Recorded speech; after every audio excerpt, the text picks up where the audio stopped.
Hi everybody, I'm Jay Sabia, welcome to Jay Sabia Live. I want to wish everybody a happy Easter weekend, and yesterday was Earth Day, and that's when people go out in the forest and they plant trees, and the world just gets so much better. It's Mother Earth, and Al Gore is back in the news, and we're saved. Al Gore is saving us. He's going to bat for you and us. So, yeah. Crazy. I'm Al Gore, and I believe that if we just reduce our carbon emissions. You know what carbon emissions come from? They actually come from breathing. They come from cow farts and everything else. And it's just, what does he want us to do? Stop breathing? Al Gore, how about if you stop burning all the electricity at your house and stop driving all around the world in those big private jets to fly your big buffoon ass all around the country? Excuse my language, but the truth is the truth. Some announcements I just want to get out of the way real quick. Things are going to get a lot better as far as gas prices. They're going to really go down because we've got somebody in our corner. Obama's going after the speculators. And yeah, that'll do it. But no, I mean, come on, people. If we just drilled more in this country and took advantage of our natural resources, we would never have to depend on another country again. The politicians, it doesn't matter, Democrat, Republican, crybaby Boehner up there in Washington, boohoo Boehner, as I call him. If we, it's not going to help. It's not going to help. I want to mention too that last week there was a couple of shout outs to Larry Pellegrino, Gail Ann Messina, and Mark Smirgoloni, the Smurg. Anyway. Oh, and I want to mention my neighbors. The reason I'm mentioning my neighbors is because they're also the uploaded version with pictures of my neighbors, and you'll see why I do not worry about leaving my house unattended. Thank God for neighbors who are law-abiding gun carriers. So now I'll turn over to my news page. The big news. Something funny happened this week. On American Idol, Stefano went home. I like Stefano. I think he was good. The rest of the people in my house don't think that, but I thought he was good. He brought a little soul to the show there. But I do not understand. He was so happy to be kicked off the show. I was just like, what's up with that? I mean, maybe he's got somebody ready to sign him for a music contract, but the guy was real happy. Well, look at some of the previous Idol contestants. All the ones who go home and don't win are the ones who actually do good, the ones you hear about. Yeah. And of course, Pia was kicked off. I was really surprised about that. Sometimes I guess it's just a bad night where the numbers don't add up in your favor. It doesn't mean that anybody in the top 24, I mean, they're all good. Obama is on Facebook now. He's going to be there every week. Pretty much. Obama on Facebook. They're town hall meetings. Whatever the heck that means. Yeah, town hall meeting means they hand select the people to ask the right questions. We'll be talking about something that has been happening to a lot of my friends. I'm 55 years old. A lot of my friends look a lot older than they really are, and that's why I would like to raise awareness of a disease. It's called AG. AG stands. Very serious. It's a very serious disease, and if you know somebody with AG, please contact us so that we can give you some support and tell you where to go for some help. AG stands for accelerated age. It's very serious. Accelerated aging. It's a very, very serious thing here. But speaking of Obama, he had a call with Steve Jobs this week. It seems he likes the supposedly the new phone tracking system in the what do you call them, the iPhones. Well, actually, it's nothing new. It's just one of those things that it's common sense. It's right there in front of your face, but people don't realize it's going on. Because every phone, every tablet, every device in the world, even your desktop or notebook computer, it tracks where you go to use location-based services, such as, there's a deal at this restaurant down the road, or things such as Twitter or Foursquare. And the thing is, people, it's like they don't realize that this has been going on. I mean, how do you think you use GPS on your phone? You use Foursquare, geotagging, and pictures, and Twitter, and everything else. So it's nothing new. Well, what's this thing, Foursquare, where it tells people, it follows you in your phone, right? Like a GPS. Right. It tells people where you are. And you can post pictures where you are. You can, or it does for you. You can. You can. All right. We... If I were a hitman, I would love this technology because you wouldn't have to look for anybody. You just look up on, Foursquare. So, dude, see, if a hitman is after you, you are toast in just a couple of minutes. You know, I don't know. Maybe because I'm Italian. Hey, maybe because I'm Italian, I like that new technology. Yeah. What's that? It was well. That's the way some of my relatives talk when they came over from the other country. They do that. They do that. You've seen that. You've seen that at some family gatherings. Both sides. Did you see what I just did with my hands? Yeah. How come? We don't get that, huh? How come?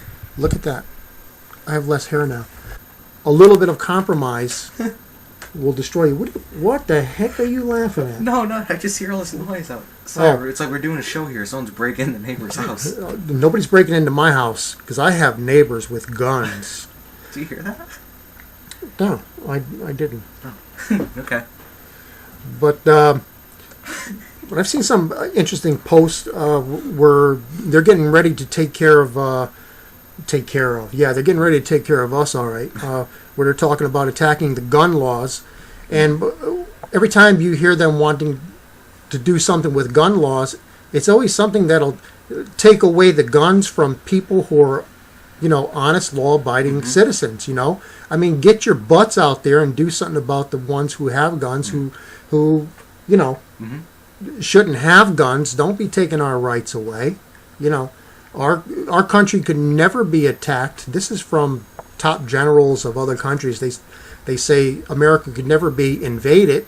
Why? Because they'd be picked off one by one. I mean, simply too many people own guns in this country, and they'd pick them off. Against the smokers here, this, that. I don't. We have a call from Gary.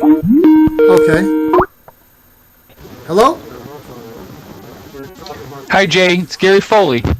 Hey, Gary Foley, how you doing? Remember me? I remember you. How you doing? Yes. I have ESP. You have ESP, extrasensory perception. Yes, you called me tonight to talk about gun laws.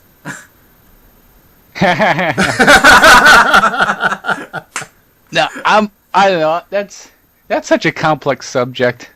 You know what? I'll just put it this way. I think we'll all agree on this.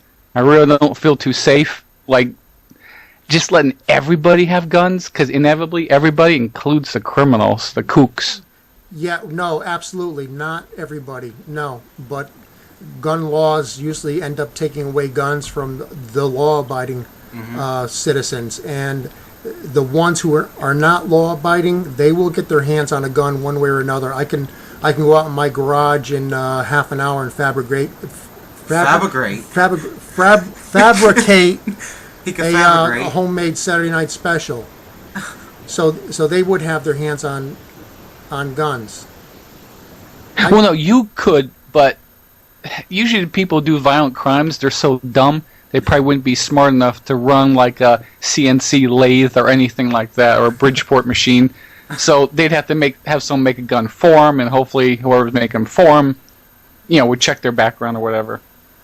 Well, then we would just make a law giving the death penalty to anybody who shows them how to make a gun. I'm just being facetious here. But I guess it's own personal choice, but we shouldn't, like a lot of us, there are certain people, they shouldn't be eating fatty foods and everything for their health, but, if you take Scare away... me. What happened? No, I'm still here.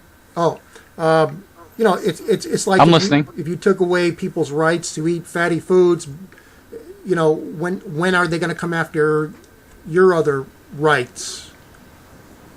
Well, with fatty foods, you're harming yourself. You're not harming someone else. And like, take down Bridgeport. Look at the stuff that goes down in Bridgeport. You got people that are randomly shooting, doing drive-by shootings, so much so that there's bullet holes through the windows in churches and bullets in the pews. And it's not from someone shooting inside the church. It's someone from the outside just driving by, shooting. And it's like, if you're not safe in a church, you're not safe in your home, I mean, gosh, where are you safe? Well, okay, let me put it this way. No one has their gun either taken away from them or denied a gun permit unless they've actually committed a crime. So someone could have the mentality that at some point they will commit a violence with a gun. So you actually have to wait till someone's dead before you take away the gun of the person committing the murder. And to me, there's something wrong with the gun laws if someone has to be dead for the perpetrator, for the gun to be taken away. I mean, there has to be some way to take the gun away beforehand. You know what I'm saying? Right, but do you think that should include taking away guns from law-abiding, licensed citizens? All right. I don't, but everybody is law-abiding until they break a law. Like, in other words, murder someone with a gun, say, be it drive-by shooting or whatever. Gary, we're walking down the street, you and me, and it's at nighttime, and we notice that there's like 6 thugs walking behind us. Are you going to turn to me and say, I'm just giving you a hypothetical. I'm boxing you in the corner here. We're having some fun. Right. And you and I, are you going to turn to me and say, I hope you didn't bring a gun? Or are you going to say, I hope you brought your gun? I'll say, I hope you have a gun only because since they're legal and they're flowing in the streets of America, chances are the guys behind us probably have guns. Oh, I'll give you a perfect example. No, I got an example for you. Did you follow the news this past week? A couple of days ago, there was a reporter, an American news reporter in Libya, who was killed. I don't know if you heard about that in the news. Yep. Okay. Did you hear how he was killed? He was not killed by a gun, because in Libya at the present time, not only are guns legal, other weapons are legal. RPGs, rocket-propelled grenades, are legal. So it ups the ante. So why go around killing people when it's much more effective to use an RPG? And it's legal, at the current state of affairs in Libya, so he was killed by an RPG.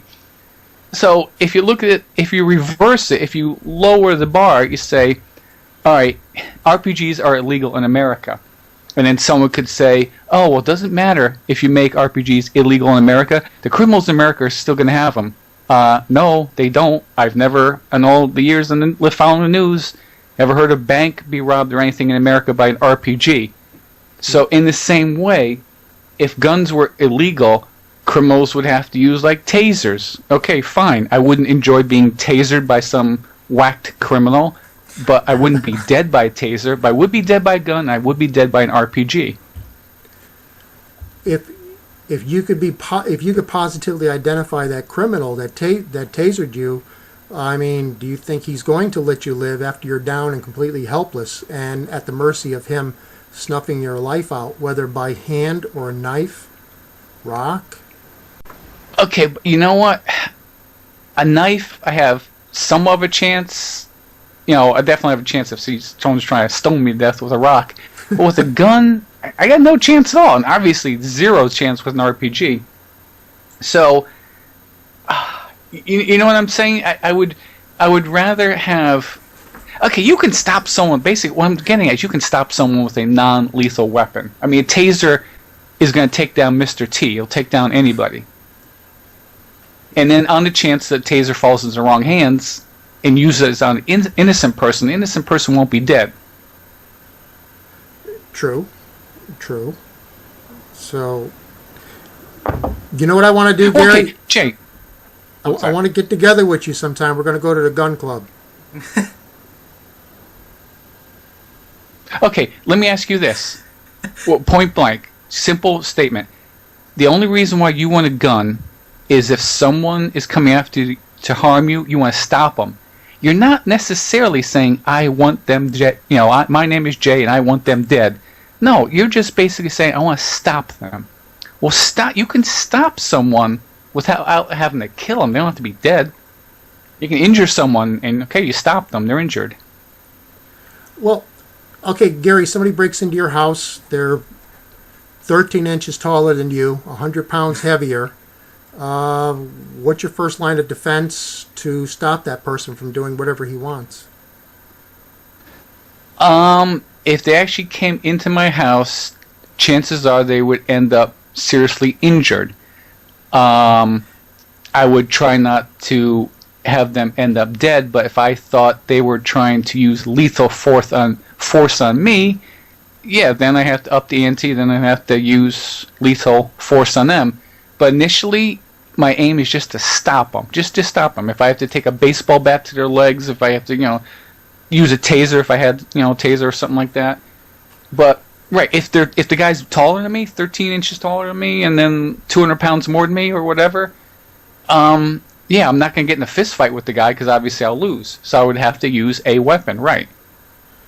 Right, but the first reaction when somebody breaks into your house, even if you own a gun, is to run. To run to the gun, to run to the bat. Somebody breaks in your house, is your first reaction to run. I mean, you're not going to run, pick up the baseball bat, and then run back at the person. That's probably not going to happen.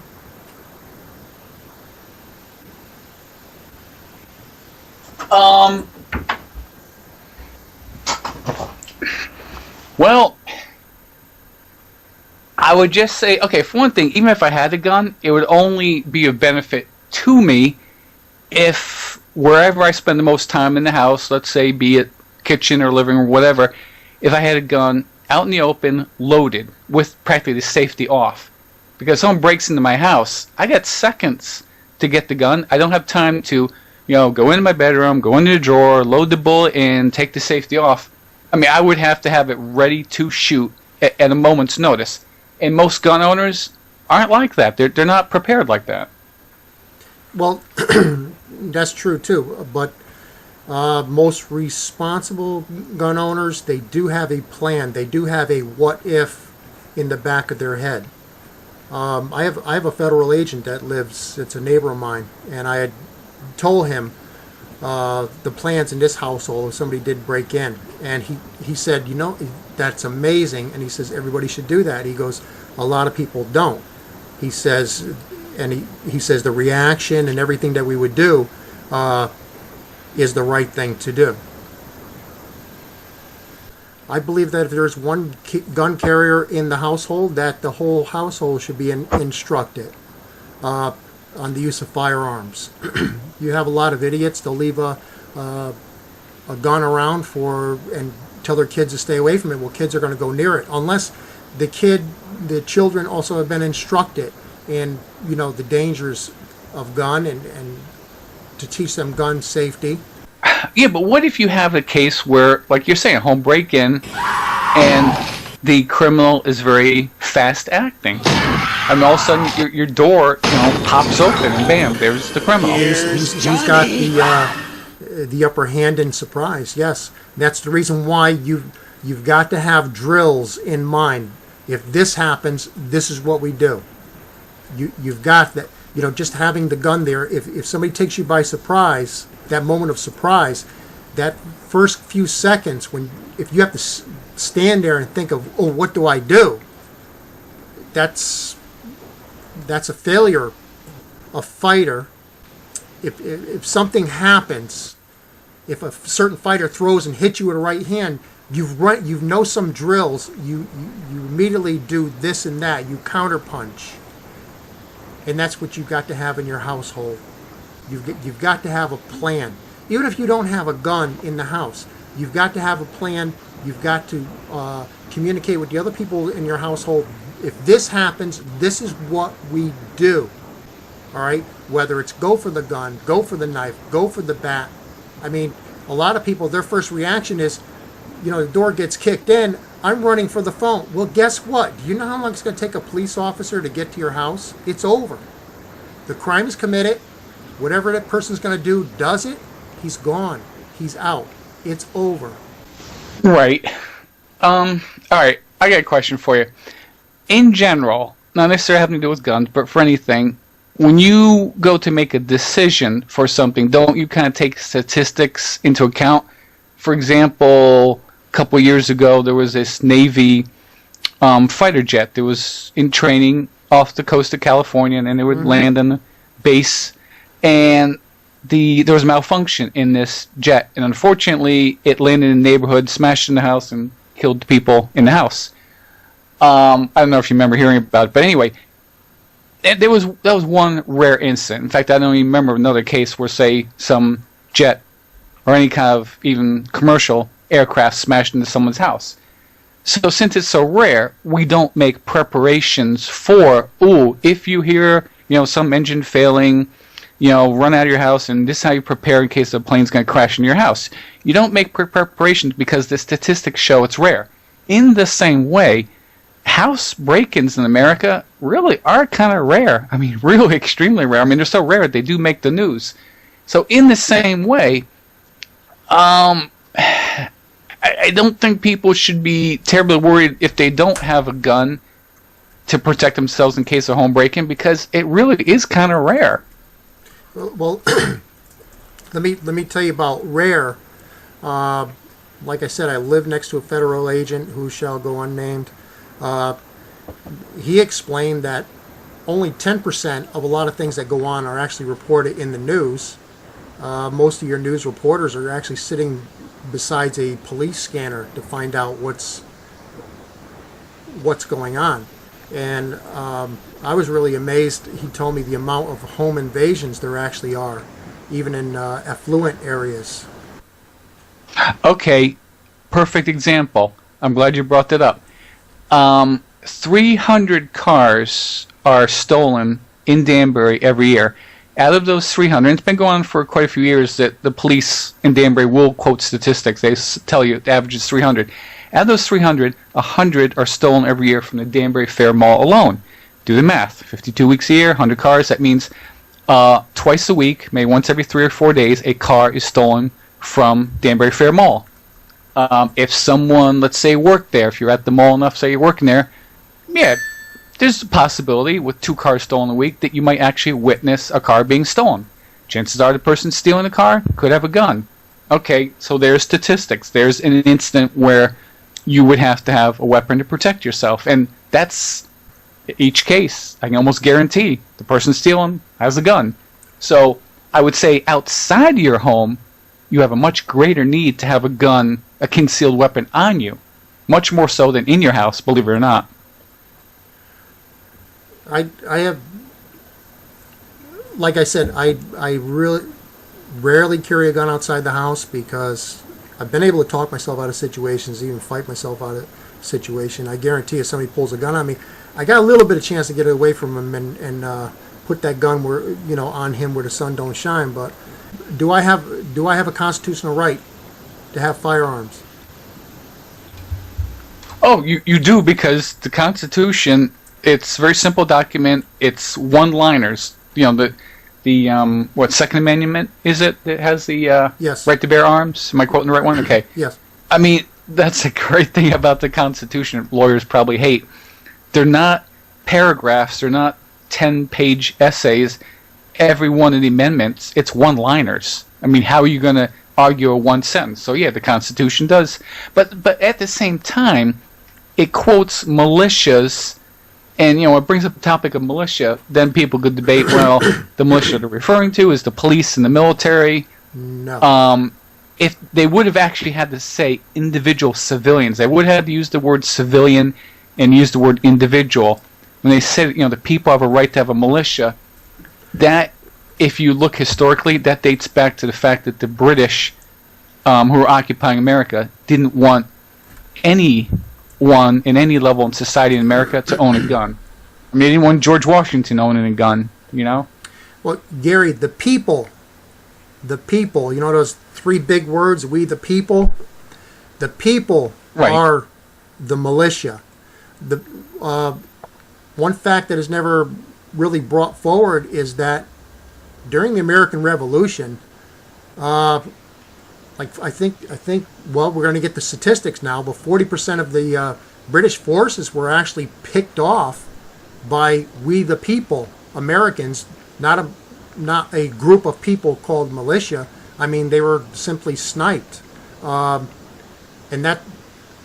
that's what gave us a lot of victories against the British when they were in our country. It's the militia is we the people.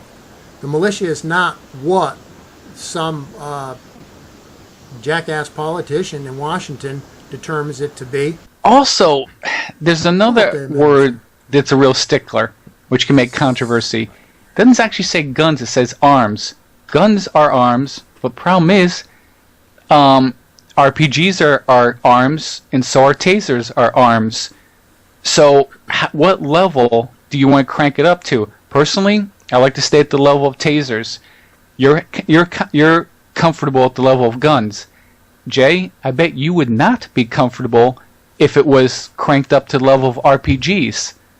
Because, my goodness, you'd be talking some serious massive destruction if everyone agreed, okay, arms includes RPGs. Let me read the Second Amendment here. A well-regulated militia. Let's see, when it comes to that word militia, which is actually we the people, that's where the politicians take it and stop it. But it says a well-regulated militia being necessary to the security of a free state, the right of the people to care and to keep and bear arms shall not be infringed. Shall not be infringed. It means keep your hands off these rights. Okay, then they're infringing on my right to own a hand grenade and an RPG. Because those are arms. And I guarantee you, if I were to announce that I own an RPG, the FBI and everyone else would be on my rear end so quickly. I'd be thrown in jail, if I had an RPG. RPG's a little overkill. Of course they would. Yeah, but it's still arms. It's still arms, Jay. It's still arms. If that's the way you want, if that's the way you want to go in the conversation, Gary, sure, that's fine. But so you're saying take away all our arms, and everybody walk around with a taser. I could imagine the kids sneaking those into school and having some fun. Don't tase me, bro! Actually, taser is considered arms. All right, if someone broke in your house, you tasered them. Now they're down on the pavement or down the floor, and they're going to be there for a good long time. Let's say 20 minutes. You hope. Are you saying you hope you're not satisfied? You hope if you keep tasering them, and run to the phone. Oh, he's getting up again. You got to run back. I don't want to take those chances, Gary. But suppose hypothetically, you knew that the taser took them down, and they're going to be staying down for 20 minutes. Would you be satisfied to have the police come and then pick them up off your floor and take them away, or would you say, all right, this guy has to die? I mean, what kind of conclusion are you looking for in such an incident? Gary, are you married? What? Are you married? No. Okay. Well, No. let's picture picture somebody in your mind that you love dearly, a family member. You got it? Right. Okay. Now you have a gun in your hand. Somebody breaks in. They're getting ready to kill that family member. Are you going to say, hey, stop in the name of the law? Or are you going to pull that trigger? What kind of conclusion are you looking for in such an incident? Gary, are you married? What? Are you married? No. Okay. Well, No. let's picture somebody in your mind that you love dearly, a family member. You got it? Right. Okay. Now you have a gun in your hand. Somebody breaks in. They're getting ready to kill that family member. Are you going to say, "Hey, stop!" in the name of the law, or are you going to pull that trigger? I would pull the trigger, but you'd have to be more specific. If I had any time at all, I'd first shoot them in the legs, and I'd shoot them a couple times in the legs, and they would be in such pain, and they would be down on the floor, but they wouldn't be dead. Okay, I'm a gun owner. I'm trained in guns. I know for a fact that even a person that's trained in guns, all right, you're in a panic situation, Gary, you're going to miss. That's why there are people in law enforcement that advise you, if it comes to that point, you better empty that gun. Okay, if the person is coming into my house and they have a gun and I have a gun, well, now I don't have a choice. Now it has to be a gunfight. Now I have to shoot to kill. So I mean, it has to depend on the specifics of the scenario. Okay. Gary? Yes. Okay, we have to hook you up with Mike Capzillo, and we have to get you a CT gun permit. I have thought about it. Only not because I'm waffling on it or being hypocritical. It's that if I know there are criminals out there that have guns, I'm forced to buy one. I mean, in the same way, I'm not trying to sound goofy or whatever or argumentative, but if the criminals had RPGs, my gosh, then I'd have to go to an RPG range and learn how to fire an RPG. Yeah. In other words, I have to crank it up to whatever level the criminals are at, is basically what it comes down to. It doesn't mean that I enjoy that weapon. It's just that I have to fight fire with fire, as the cliche goes. Yeah, well, Gary, we know there's not going to be criminals out there with hand grenades and RPGs. We know it's not going to get to that. It's just that we know there are politicians. They want to take our gun rights away. They want to take away our guns. You know what politicians want? They don't really want your guns. They want power and your control. money. They want power. They want your control. They want power and control, but to the ultimate end, they want your money. And so, if they have to take away your guns so they can get your money, then that's what it comes down to. But ultimately, every politician, they know power comes through money. I mean, look at these dictators in Africa. The guys practically, I won't say live in mud huts, but they don't have much. And there's a case where you know that it's ultimately politicians want money because money gives them anything they want. That's true.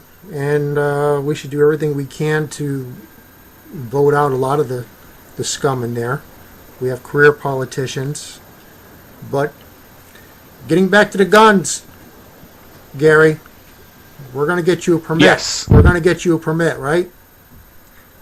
I guarantee we'll get you down. We'll get you out to a gun range one time. You're going to love it. We're going to hook you up. I don't know if I would say I would love it. I would say I have to do whatever puts me at the same level of the worst criminals in the society so I can defend myself against them. No, you don't want I can't say... Gary, you don't want to be on the same level of them. You want to be more prepared and at a higher level so that you can prevail. Well, true. So, Gary, we went from the beginning of the conversations to you saying just tasers to you and I are going to get together sometime in the future and we're going to go to a gun store and hook you up. No, I know what you're saying. It sounds like I changed my mind. I didn't, because I can promote tasers. No, the criminals aren't going to listen to me because they're going to say, "Well, how am I supposed to do a drive-by shooting in the inner city with a taser?" No one's going to listen to me. If somebody breaks in your house with a gun and you're standing there with a taser, he's gonna. Well, no, this is when. This is why I said fight It might be an advantage. That's though, why I said because they're fight gonna fire fall on with the floor fire. laughing, and that's your time to take your time to take advantage. Well, no, this is why I said, Jay, fighting fire with fire. That means you have to have compatible weapons. In other words, if I had Tase and they had the gun, I wouldn't say, okay, hold on 1 second and go get my gun. But whatever weapon they're using, I have to equally match it. Gary, thank you. Hey, I hate to tell you, in some cases, that means like an AK-47 because there are some submachine guns floating around America. Well, yes, there is. Yes, there is. So, all right, Gary, we're gonna let you go. It was interesting. It was awesome. Thank you. Thank you so much. All right, Matthew. Okay. All right, Gary. All right. Thank you. We thank you so much for being with us, and be here next week. Keep checking us out on youtube.com/jsabia. We thank you for being with us, and good night, everybody.